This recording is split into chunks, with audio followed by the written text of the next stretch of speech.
I think too often we operate in a world where we're constantly judging ourselves when God has already paid that price and accepted you, and you just need to move on in peace.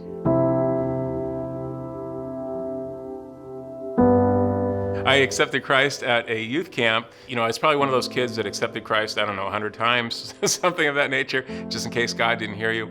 In that context, God as a God of judgment, a God of punishment, rather than a God that loves you and has provided for you and has that relationship. So for years I would struggle with who's God the Father?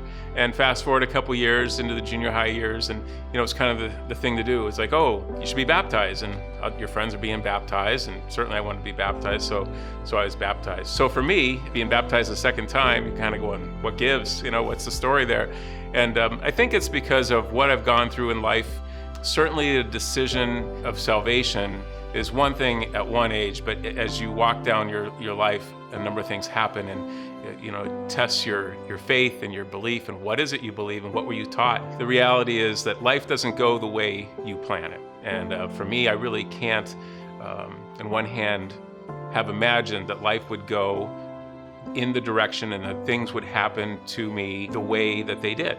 And yet God is a God of second chances. He has a big eraser, and he can actually go in and change up the circumstances. And through some of those negative experiences and relationships and so forth, a lot of times you would ask why.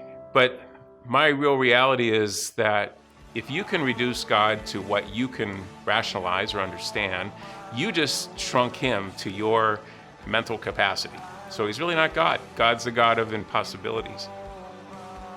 Learning to be comfortable in that unknown realm and just let God be God and have a peace about it is probably the biggest learning I've had recently.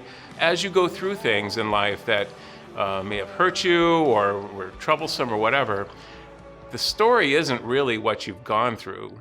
The story is the power of Jesus Christ and what he does with it and brings you out of it. And so long, for so many years, I struggled with some very hurtful things and trying to analyze the things. There was just no logic.